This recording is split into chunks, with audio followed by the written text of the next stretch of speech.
Good morning, everyone. Welcome to American Scousers Morning Coffee or Tea with American Scouser. It's Wednesday. Coffee's here. I got the world's greatest stat thing going because that's what I do on Wednesdays. And with us, as always, is John. John, what's going on, man? I'm good. It's hump day. Delighted to be here as always. And we've got a special guest. We do have a special guest. So we have Chris here. Chris, actually, you live in Liverpool too, correct? Yeah, I do. Yeah. So it's a Liverpool connection, but it's more of a Burnley connection. With Chris is here from like the Burnley and Mondale podcast. How's it going, man? Welcome to the show. No, thanks for having me on. I'm good. I hope you two are too. I'll let you kind of introduce yourself, give us a little bit of background, and then we'll probably do some headlines. But we definitely want to chat to you about Burnley. Yeah. So I've obviously, as you know, go on Burnley Mondale podcast with a couple of other lads. I've been a Burnley fan as long as I can remember. Too long. Suffered some really dark times, as you can probably imagine, slumming it out with some really bad championship seasons. But good to see us doing well now. So yeah, I'm sure like it's more like an exciting season for you guys. We're more like looking at the season between our like fingers, scared to look at the transfer season and stuff after last year. But I would think Burnley is a lot more like up and up. I got a feeling, Tim, when you said that we're looking through the season with our hands over our faces. Chris is like, "Oh, these guys with their first world problems and all that." That's it. It's a hard life when you've only got 200 million to spend on transfer. Okay, we won't rub it in as much, but okay, let's start. Unfortunately, it's going to be a lot of like transfer talk and high dollars being talked about over here. So the news that I woke up to this morning, it is coming from like David Ornstein, who is semi-reputable, mostly reputable, I guess. Let's say that we are in for Soboslai. So if I'm butchering the name, because I honestly, when I first saw the name, I thought there would be some kind of a G sound there with the S and Z's, but Google says this, so I'm freaking rolling with it. But 70 million is being talked about. I know nobody is happier than Megan in our Discord channel because she's been talking about this and talking about this dude in Ugarte nonstop for the last like 2 years, I think. So in our scale over here from real deal to bullshit, where do you put this, John? I'm probably looking at Doubt It and that far right dial to Doubt It, because I mean I feel like we could shell out the 70 million, but the fact is that it's there's a time constraint, I believe, regarding that 70 million, because the release clause would only be possible if we are to submit an offer before June 30th, I believe, which is before the transfer window. So this deal is going to have to be quick. This deal is going to have to be decisive. The price isn't exactly something that is going to be laughed at as well. It's quite a bit of money. So I don't know, man. The way FSG conduct business, I'm not too confident. And I know you've been telling me to try and be a bit more level-headed with all this, but I don't know, man. Doubt it. God damn, man. Hang in there. You guys and your pessimism. Jesus. So hopefully, like, Chris will bring some positivity over here. So, Chris, what do you think? I don't know if you know much about the player at all, but you know, obviously, Liverpool, living in Liverpool as well. A guy that fits, a guy that doesn't fit. I don't know. I just feel like from what I've seen in Liverpool and what, if it, you know, like an outsider looking in, I don't see Liverpool every week, just when they're on telly and things like that. But I'm not sure he's 100% what Liverpool would need. I don't, especially after missing out on Bellingham. I think most sort of Liverpool fans would be a bit maybe underwhelmed if he was to come in. I don't know. I don't know too much about him, but I wouldn't have said he was what Liverpool need personally. And that's where I'm at, to be honest with you. I think he's a great player, but reminds me of like, I mean, he's a lot better than Carvalho, don't get me wrong, but like style-wise, I know he's a lot more like versatile, I guess, than Carvalho and stuff like that, but he's more like a semi-creative guy. I guess my fear with these guys, John, is, you know, unless they fit the system, it feels like Klopp has a difficulty adjusting the system to some of the guys we get. So either they fit the Lego, like the piece of the puzzle right in there, or they don't fit and then they just get like loaned out somewhere else eventually. So this guy fits in your tag or no? Well, considering the price tag, if we were to go for him, Klopp has to make him fit. Because That's what we said about Nunez, though, didn't we? well, I mean, I still have my reservations about Nunez. I was massively disappointed with him last year, but I still have faith in the guy. He's still very young. This guy, in terms of like age and profile, I mean, in terms of age, right? He might be a good fit in terms of Klopp being able to mold him. At least he's not a finished product yet. But yeah, to your point, if we're gonna be paying that much money for him, I feel like Klopp has given him a look and said, sure, he might not fit now, but maybe I could tailor him at some point to fit and contribute in some capacity. And like I told you before, if we do get him, it means that, hey, at least we're thinking, at least we're actually trying to get back to the levels that we were in, a few years ago.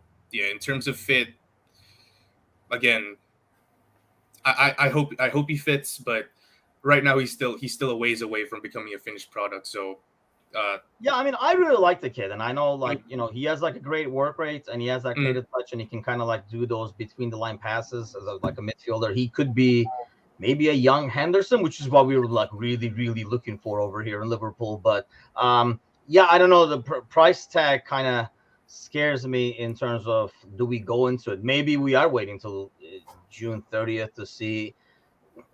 There's one thing to say, how much? 70? Oh, fuck that. We'll be back. And then, see if he goes down and afterwards. But his market has been going up and up and up. I think Megan was mentioned that he was up there for like 36 or somewhere around there, 26 million only a couple of seasons ago. So he's one of the rising stars in Europe, and then with his national team and stuff. But I don't know, man. I know you guys want a big signing, but I would be happy if we get him across the line, but I would be even more scared to see how this team comes out of the preseason, because I really think it will take a lot of tweaks, kind of like how we had to bring Nunez worked into the deal better and stuff as well. But let's hope so. At least you should get your hopes up, John, so you can get off the ledge, because we're talking to people and anything can happen. So let's go to this one. Chris, I want to get your take on this. Oh, well, not this. On this. Harry Kane and Bayern. This came out yesterday. I mean, anybody can reach agreements, I think, with the player these days. Once you cover the wages, it's always the club that gets in the way. But we know if Bayern really wants it, they have the money and everything to go with it. Does the story have wheels for you? It probably does, because I do think he wants to leave, and he's going to have to if he wants to win anything, because he's going to win nothing at Tottenham. But all right, it's one of them. I think Spurs, like in certainly like within England, are notoriously known as one of the worst clubs you can possibly deal with because of Daniel Levy. And you've seen before, he did it with City. Was it last year or the summer before, when they offered big money to sign Kane? He's like, no. And notoriously, he drives a hard bargain. So it's whether Bayern can stump up the money for him. I honestly don't know. I don't know what Bayern Munich's finances are like, but I know they signed Mane last summer, didn't they? And I do think they would put the money forward, but it depends whether they'll put forward what Tottenham asks, because they ain't going to give him away. So I don't know. But the fact that he so-called agreed terms, that gives you some sort of idea that Bayern have had the come on, like we call it a come on, where you're like, well, he is interested.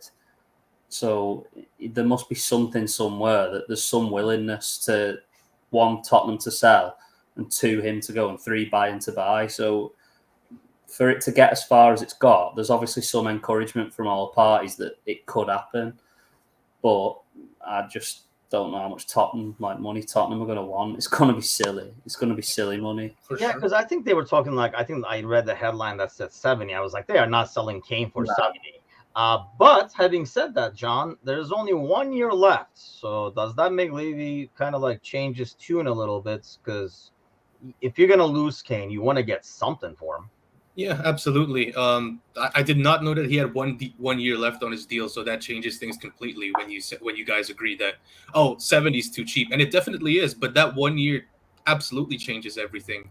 I do think Spurs are at a position where I think they've pretty much maxed out their potential with their stars, and I think we were on the subject of rebuilds with Chris at the start of before the show started. I think they're at a point where they just kind of have to offload their big names, kind of what Chelsea are doing now, bring in some young talent and just start again. It's going to be tough, but it's better than keeping some guys who actually. I mean, I feel like Kane still wants to be there, but I kind of get this vibe from him that he's not giving his 200%, if you know what I mean. And for Tottenham to reach the levels that they want to, that their fans want to, their stars have to absolutely be locked in. So, yeah, I think it's time. I think the 1 year in Kane's deal plays such a massive factor in the price tag, and if I were Daniel Levy, I'd definitely go on and sell. It's just a matter of agreeing a fee. I mean, I know what you mean to 200%, but I mean, like, goddamn, like kind of Chris says, Tottenham is the kind of team, like how many seasons after season can you give 200%? And then you see all these managers come and go, and you see all these big managers come and go and say the same shit on their way out, basically pretty much dissing Tottenham on the way out and saying, you guys will never win like this. I mean, that Conte last press conference, which is still one of my all-time best press conferences, I mean, it says it all right there, and he told the truth on his way out. I mean, he was already trying to get canned, I think. But, Chris, let me ask you this, though. Do you think Kane wants to go to Bundesliga? Because we always talk about this, and I want to get your take on it because we might be semi-biased as Liverpool fans. But Kane, if somebody coughs next to Kane, he has that English factor where he gets a call, whereas people are taking the shirt off of Mo, and he still won't get like a call. It'll just, the play will go on. Does Kane want to go to a league where he's not going to get protected, let's face it, like he is in the Premier League? Yeah, I think it's not also that. I think I don't know how many goals he is off breaking the goal scoring record, and he's closing in on Shearer, isn't he? That's the only thing. If he stays in the Prem, I don't know how many more goals he needs. He'd have to do a few more seasons, but if he stayed in the Prem for his rest of his career, he probably would break Shearer's record of goals. I don't know how many behind he is, but if he stayed in the Prem, he'd certainly have a good chance of getting it. So does he sort of sacrifice the chance of winning anything with Spurs? Because, like I said, they're probably not going to win anything, and stay to get that personal honour, because that's something that no one ever thought that someone would beat Shearer for. So for him to be so close, that's credit to him. He's 47 away right now. Shearer has 260. Kane is at 213. So really, he's 2 seasons away. Two good seasons, and he could genuinely break that record, and no one will ever take that away from him. Well, they probably will in time, but I can't think of anyone up and coming, mate, besides Haaland, and that's if he stays at City all these years. Who could break that certainly for another 8-9 years? So does he sacrifice that chance of getting the personal accolade to go to Bayern and win like a few Bundesligas and a Pokal or whatever they want, or maybe a Champions League?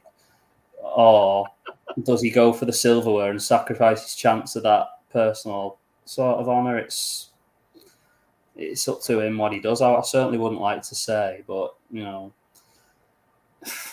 look at Grealish when he left Villa for City, and all it was about winning trophies, and players want to win trophies.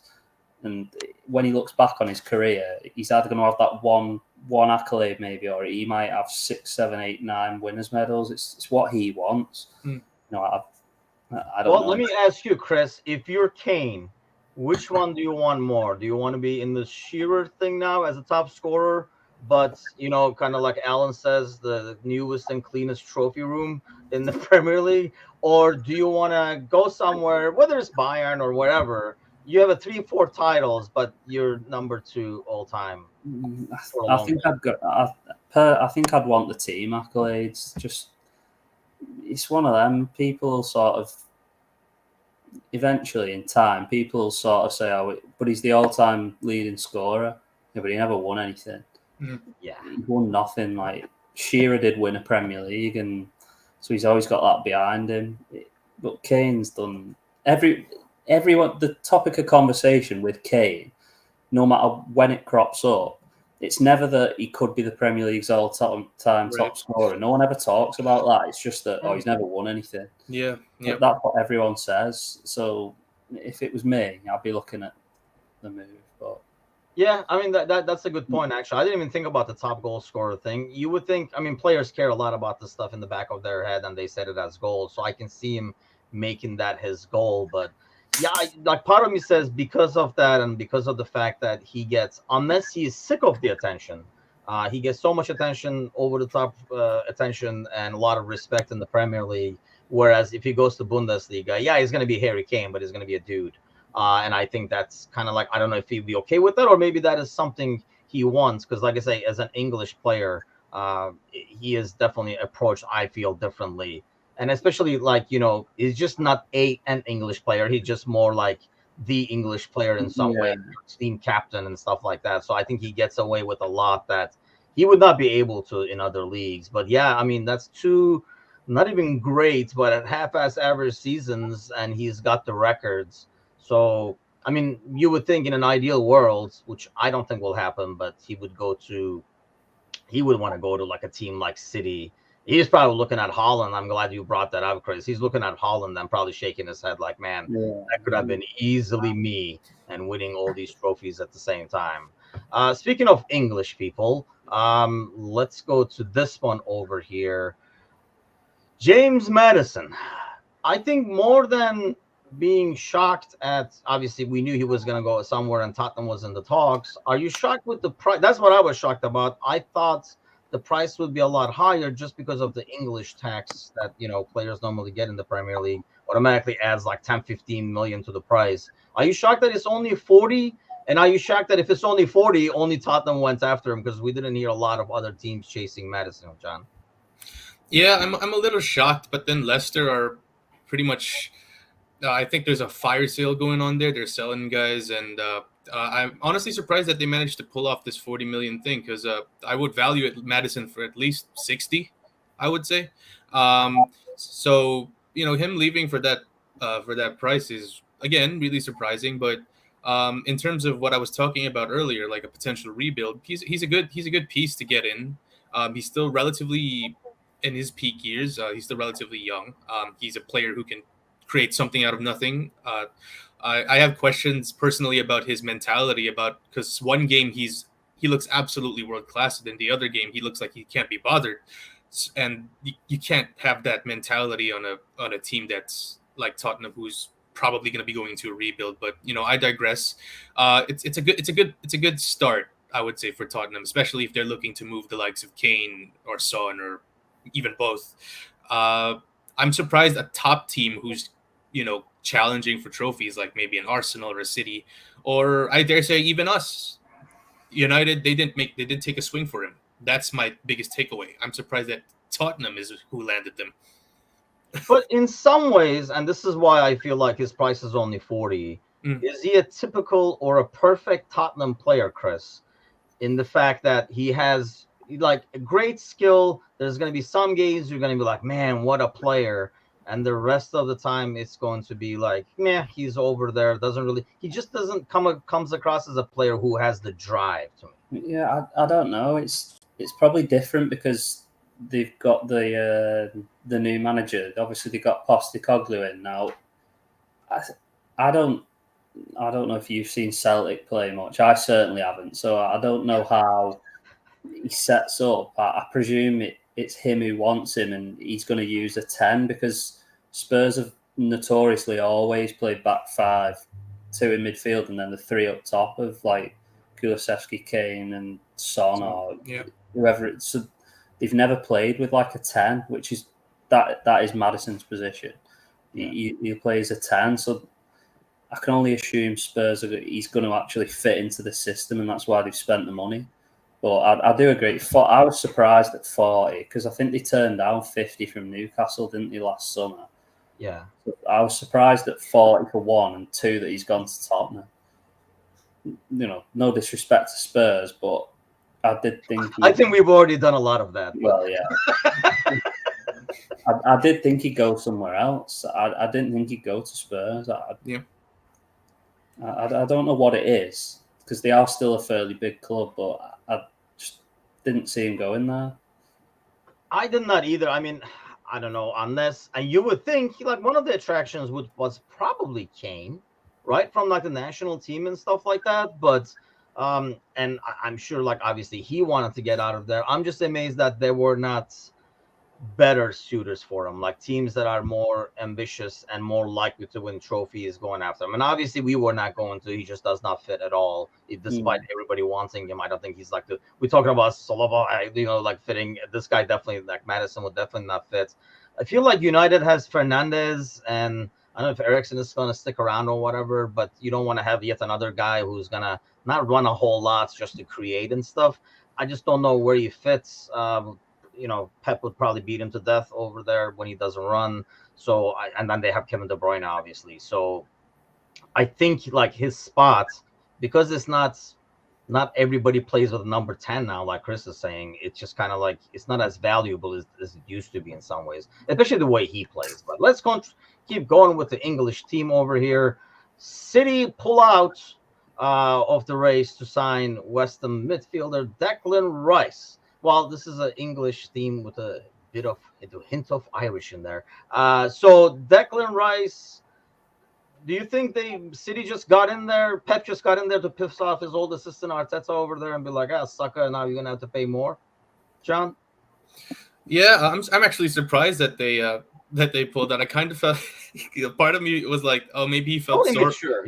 Every time you say this, since we started, every time somebody says pull out, you laugh. I mean, yeah. It's not exactly a good look on me. I'll admit I laughed too. But at least they were able to pull out. So yeah, but I actually think it was more of a, I don't know, like in all seriousness, I'm surprised City decided to stop their pursuit of they clearly have the money for it, and it's more of a rich gets richer kind of thing. I don't know, maybe Pep felt sorry for his boy Arteta.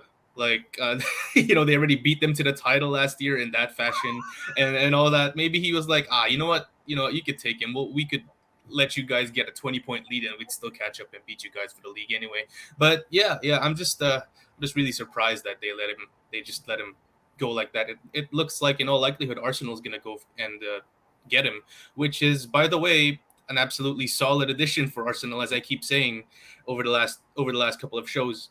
For a team that fell short, you could clearly see the urgency that they want to bridge that gap, and I respect them massively for that. They know what they need, which is depth. Well, they already started well with Havertz. They're probably going to get him. Again, my credits to Arsenal for firing up the urgency, knowing what they need. And, it's a case, I think, of Pep telling them, like, oh, you could take him. It's fine. We'll beat you guys anyway. That's the odd part to me, Chris. Yeah. You would think, the bid is not accepted yet, but when one person is out, obviously it makes West Ham more likely to, work something out, because, not a lot of teams are going to come out and be like, we'll spend 100, which as Liverpool, I would love to come in now if City pulled out to be like, hey, we're in then, kind of a deal, and go after this, because I really feel like he's a young Henderson. It would be like a long-time Henderson replacement. Are you shocked that Manchester City said, nah, that's too much, even for City? Personally, no. I was surprised City even tried in the first place, because I know people say, oh, Pep will do something with him, and like he'll use Rice as like a box-to-box midfielder, and like that's fantastic. But everyone said this about Phillips too, and like, well, Phillips and Rice played together for England, so Phillips can play with Rodri, but Phillips never did play with Rodri. So when you've got Rodri and Rice, it doesn't quite add up, because to get them both in the same team, you'd have to like sacrifice one of your attacking midfielders essentially. So like, he's not going to drop De Bruyne, so he'd have to drop either Silva or, people said he was a replacement for Gundogan, but they aren't the same player. Gundogan is box to box. Rice is more of a holding midfielder, generally speaking. Yeah. So to get Rodri and Rice in the same team would just have been strange. Maybe in certain games, perhaps if you go to Anfield or you go to Old Trafford, you could make an argument for it. But generally speaking, it's not something Pep would do. So it just seems strange unless Rodri was leaving. So I can see personally why they've pulled out, because it's a lot of money to spend on someone who's fairly similar to the player you've already got, who's the best in the league at what he does. So it's I can see why he's done it, but I do think they'll put that money somewhere else. It won't be like, oh, we'll just leave it there. They'll put that money somewhere. Oh, for sure. For sure. Which makes it trickier for everybody else in the transfer market, which brings us to you guys, because we were talking about it earlier. First world, third world problems. So without giving up your age, I guess, so you have been, looks like you've probably been through 2 or 3 relegations so far with Burnley. Yeah, there's 2000, 3. Is one of them, like, is any one of them more painful than the others?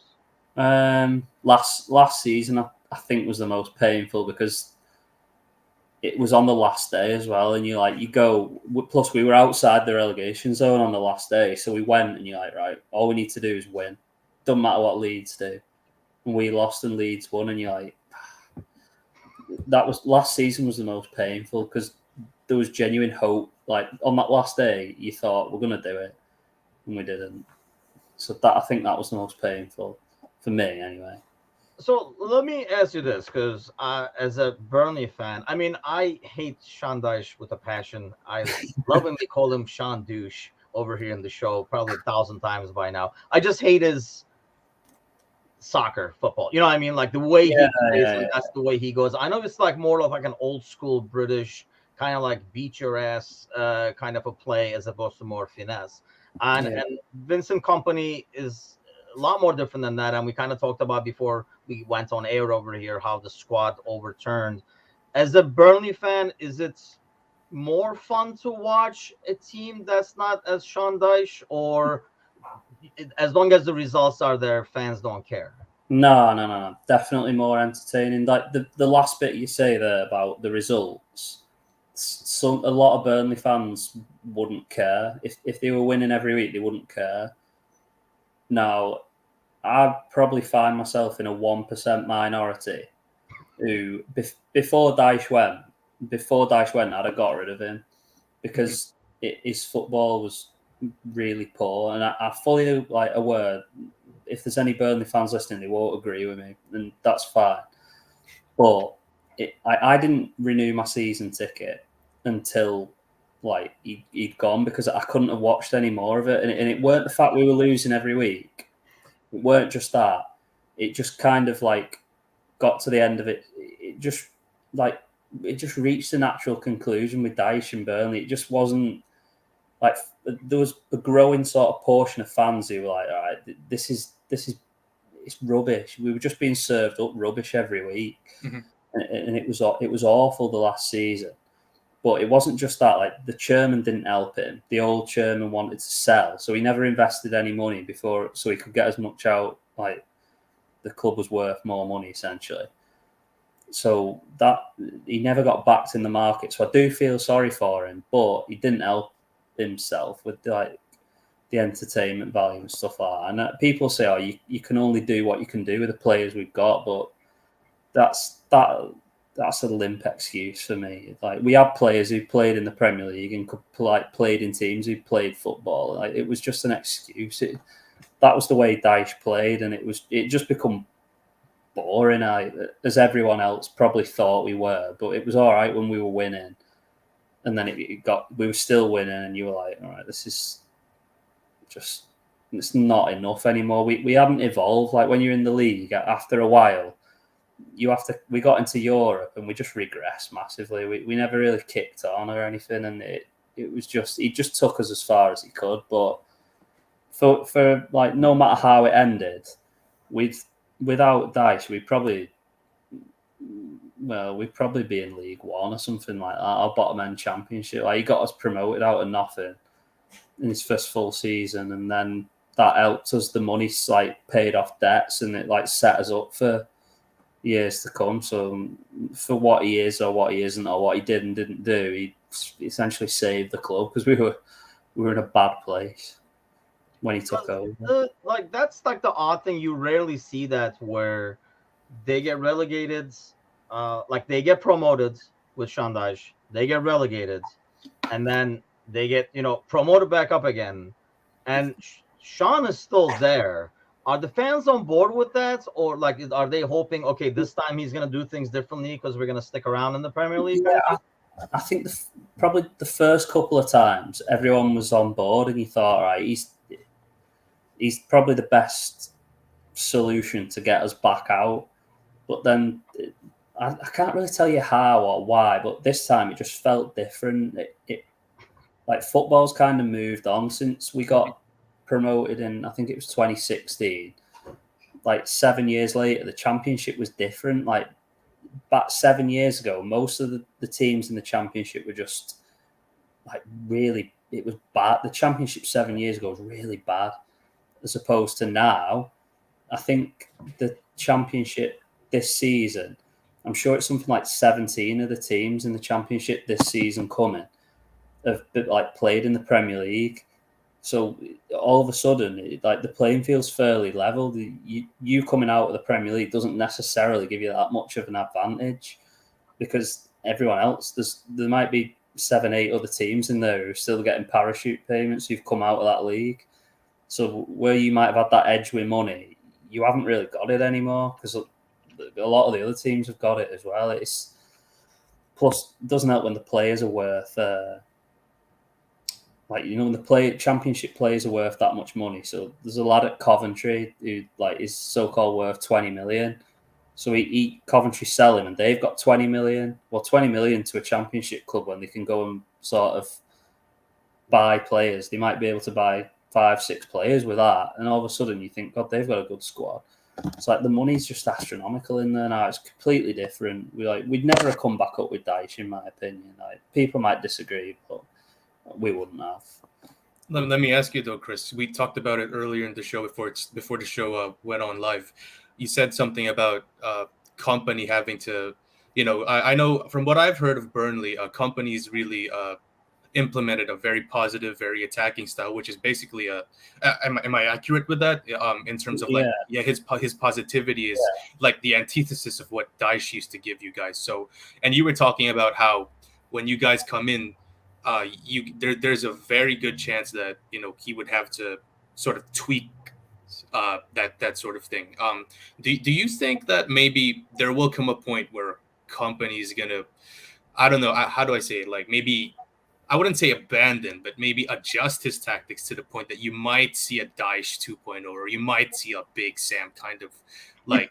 You're scaring Chris. No, I mean, I'm just going by, how merciless I guess the Premier League is, because everyone, you get what I mean. So yeah, I get what you mean.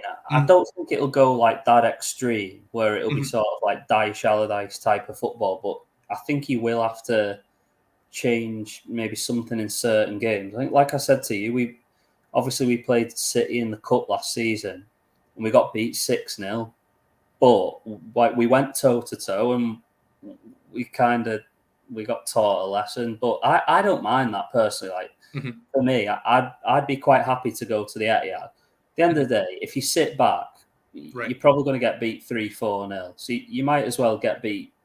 You might as well go and have a go on the off chance you get something. Like Brentford won there 2-1 because they had a go, and you're like, well, we might as well have a go and get beat 6-0 as get beat 4-0 if you sit in.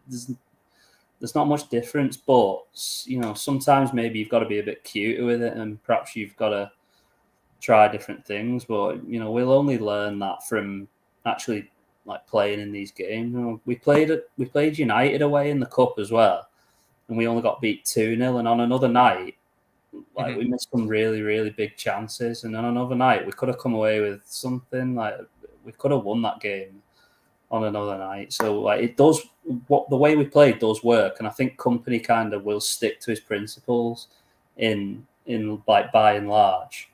But it's going to be different because we're not playing Rotherham, we're not playing Cardiff, like Wigan. All of a sudden, you're playing teams who are probably who are better than you, and when you've not got as much of the ball, there's more emphasis on the way you defend, the structure of the team, and that. It's going to be difficult for us. Well, it's going to be different mainly. It's going to be different, and it's going to be something we've not really come up against, because in the Championship we got over 100 points. We were just better than everyone. We just took the mick out of teams. We were just that much better than everyone, so it wasn't really a contest for us. Other than City, and United. I think Sheffield United beat us 5-2 somehow. Don't ask how.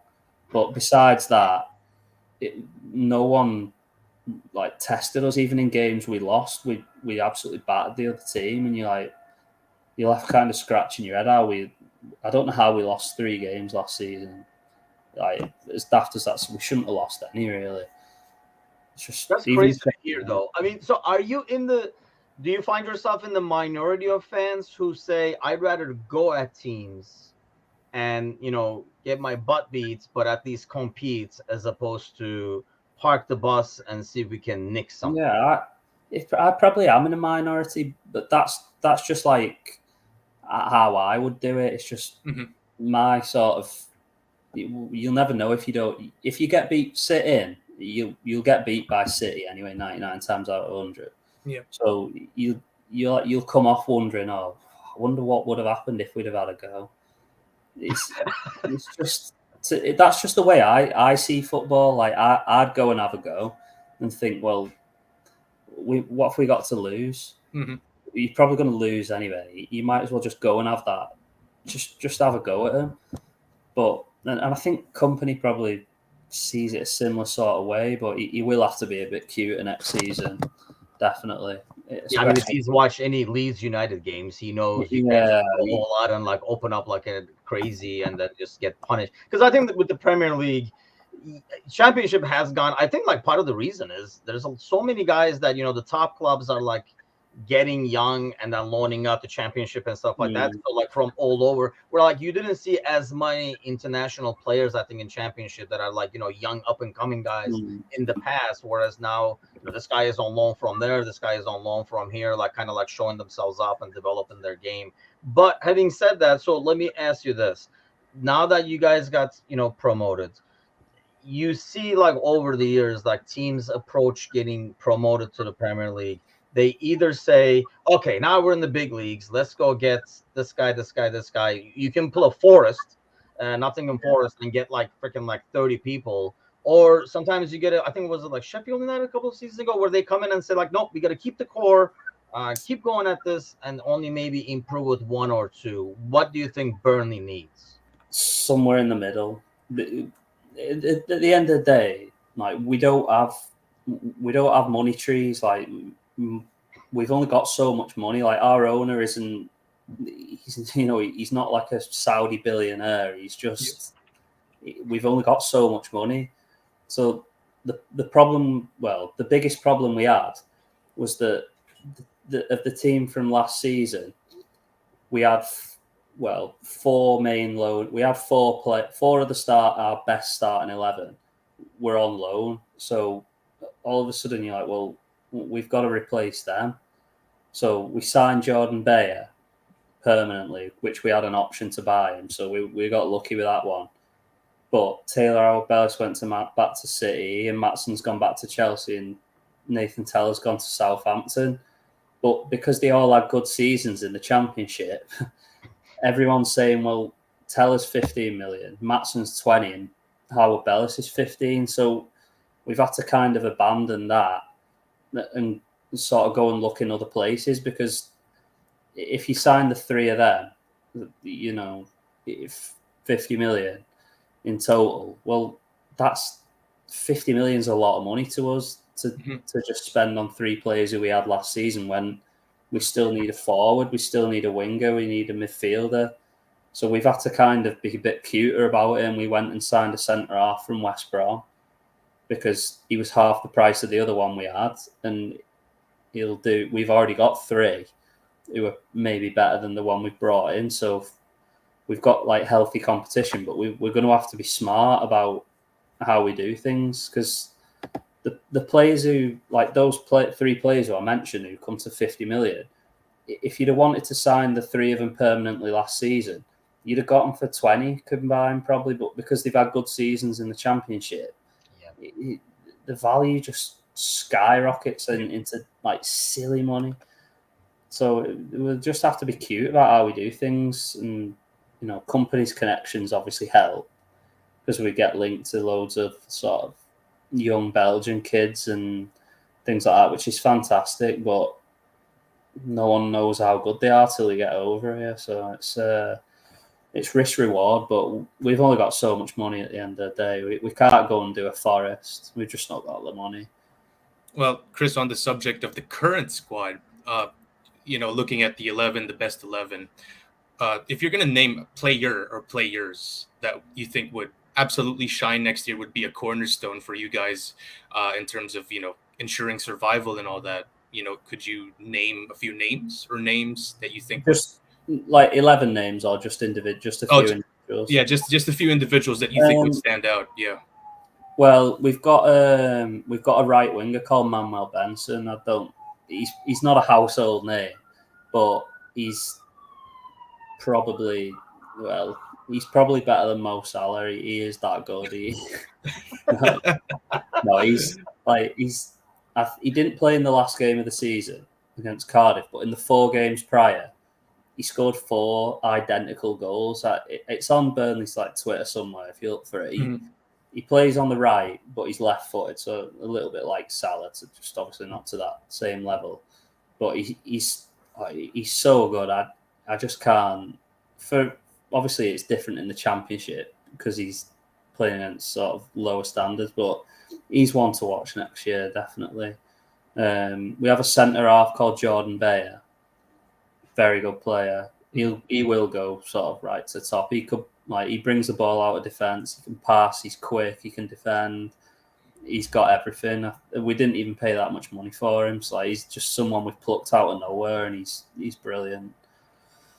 And then besides that, we've got players like Josh Cullen who are industrious, probably don't get the credit they deserve for the job they do, like unsung heroes, people like that. And then we've got another lad who plays on the opposite wing called Anas Zaroury.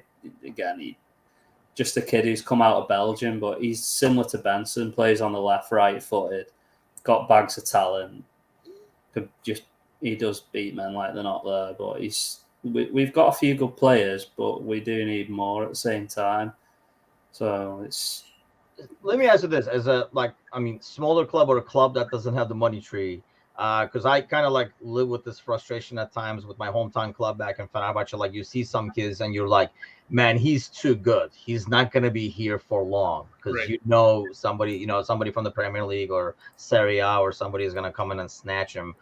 Similar to you guys, you see somebody so good. How frustrating is that saying, well, we're going to lose them next year?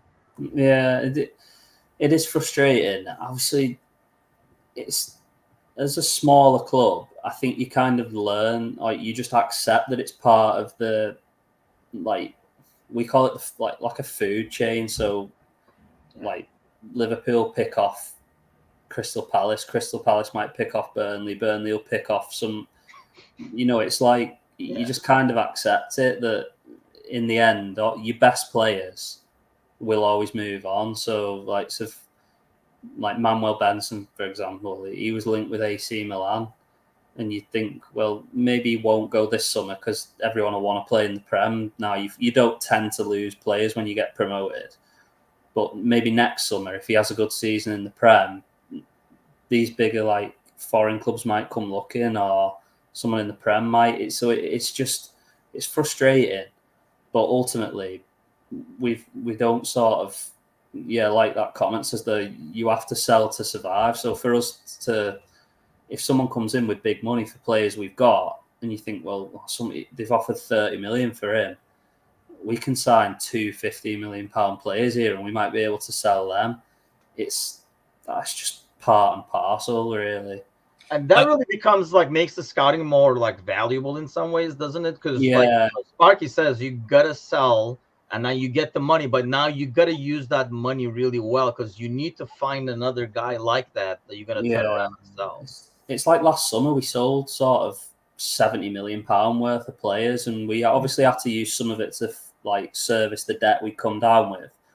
But the rest, Benson, we signed for sort of 3 million, Zaroury for 3 million. These players are now worth probably 15 million if you wanted to buy him now. He probably, maybe even slightly more, I don't know, but you've sort of quadrupled your investment already, and that's the sort of thing we've put a bid in for a Belgian under-21 international from Wolfsburg called, I think he's called Franks or something like that. He's only 20, but if we get him for 12 million, you're sort of hoping he's worth 30 after a couple of good seasons in the Prem, and someone will come and have him. That's just how it works for us. It's not the best because no one wants to lose the best players, but it's just part and parcel of sort of football. Yeah, I guess I'm the same way. Like you kind of like get used to it, and you kind of know it. Like you see it coming. You watch a guy, you're like, he's just too good. He's not gonna. I'm like, you gotta enjoy it while you can, kind of a deal more than anything else when somebody's that good. So having said all this, what is your prediction for the season for Burnley? Listen, if someone offered me 17th now, I'd be like, yeah, I'll have that. Stay up, but I think we're better than people like. I think we're going to surprise quite a few, and I do think we'll finish around like somewhere between 12th and 14th. I think we'll finish like around like lower mid-table. I think is probably befitting for where we are. But anyway, if we stay up, I'll be happy. But I think 12th to 14th. I think realistically we could finish that high. I do think we're probably better than people realise.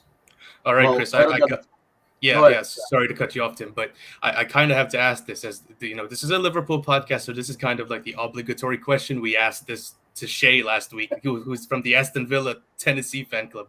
If you were going to have someone right from LFC just right now, guaranteed you could get him, and he'll be yours for the next 3-5 seasons, who would you get straight up? Player or players? Yeah. Any player whatsoever, anyone. Oh, seriously? Just pick one. I'll probably take Gakpo. I'll take Gakpo. Gakpo. Just the age factor, really. I'm thinking like round the rest, and I like Diaz though. I do like Diaz. But so you're not taking like Mo or somebody? So this is a good take. This is the age factor. I'm looking at the age and thinking, well, how many years could we get out of him? Salah's what? Is he late 20s? Something like 30. That. He's actually 30. Yeah, he's 30. Yeah. So I'll probably go for Gakpo. Take the years. Take him for a while. Mm-hmm. He'd do for us actually. Hey, as a Cody Gakpo fanatic, man, like absolutely, yeah, he's a good player. Yeah, I think we might have found a gem over there. We're talking about him on the Monday podcast. I mean, we talked for years about Bobby and what a unicorn he is and hard to replace, and we might have found somebody maybe not as creative and doesn't have the same vision yet, but he's young, like you said, and it's almost like can do a lot of the things Bobby was doing and has more size and speed actually than Bobby too. So let's hope for the best over there. So give us one player that gets really under your skin from the Liverpool team. Andy Robertson. Don't even need to think. You didn't even think. I don't even need to think. Andy Robertson. Cannot stand him. Any particular reason, Chris? You just can't stand him whenever you.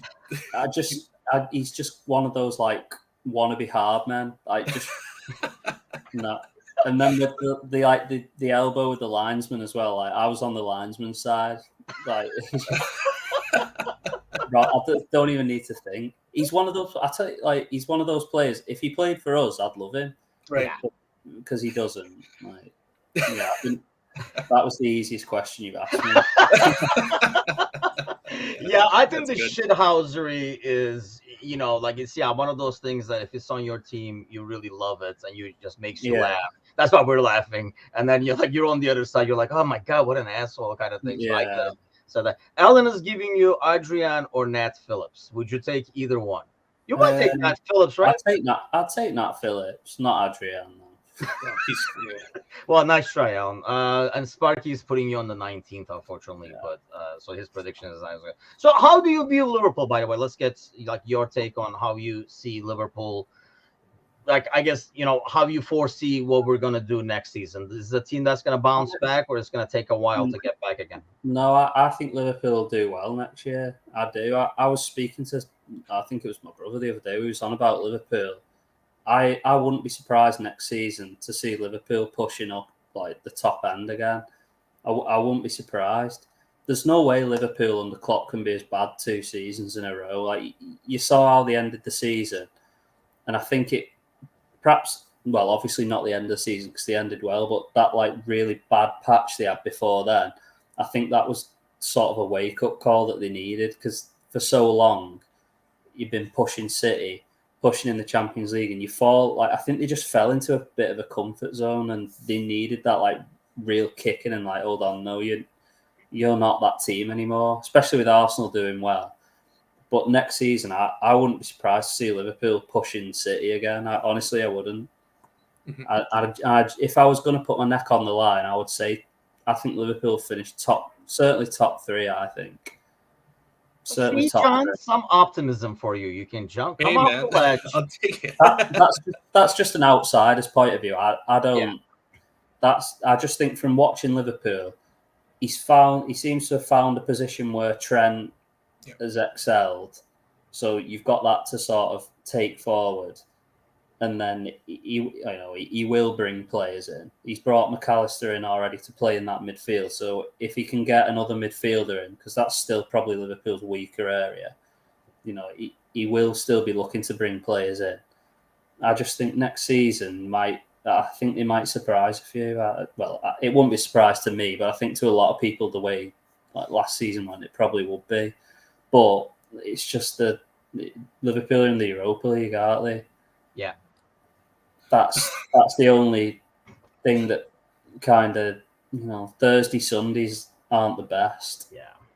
So whether you can sort of cope with that, that's the only thing that threatens to derail the season. But they've done it before under Klopp.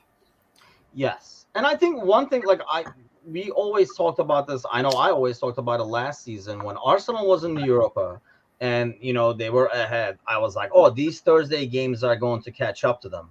And when they got eliminated from Europa, I was like, well, that's out now. So they should have a clearer route. And it almost went south. The other way. So I don't know, sometimes that pace of game, and maybe I almost feel like, especially for a team like Arsenal, who was not used to being in that position, and you have in the rear view mirror, you see Pep and City coming. If you have a whole week to think about a game, I think maybe you stress more as opposed to playing every 3 days and just not even thinking much, just constantly. Yeah, I think sometimes it's if you're in that, like, it's that mentality groove of sort of winning, and like as soon as you win, it's like even as a fan, so I can only imagine what it's like for a player. As soon as you win on a Saturday, like, right, when's our next game here? Yeah. You just it's like you want that next one there straight away. Like, right, I want to win again, and it becomes addictive. Like it does become addictive where you're winning and you're churning them out all the time. And Liverpool have proved down the years that the one of probably, Arsenal did it this season, but Liverpool and City are the only two teams who've proved like on a consistent level that they can put 10. Like they can do 10 wins in a row, and it's nothing. Like there was that season where they were matching each other, and they're like, "We've won, you've won," they're the only two teams who can probably do it to that consistent level. And if you can find that groove, it's hard to get out of. It's hard to sort of break someone out of it. And we did it without cheating, unlike City. So go figure it out. So there's always that. Sparky says no Saturday early mornings, though. So that's a good thing because we suck in Saturday early morning traditionally. I don't know why. But, well, at least I'll be definitely rooting more for Burnley than I used to. Because when Sean was there, Absolutely. I just rooted for demise more than anything else. Because, like, I remember that Gomez injury. I just hated playing against Burnley because it felt like they were never trying to play. They were more trying to make sure you didn't play either. Yeah, I remember this one gentleman saying, "Yeah, we'll take a draw as long as our players like leave relatively unscathed." But I mean, yeah, that was what was going on in Liverpool spaces, Chris. I mean, I don't know how accurate that is, but like, yeah.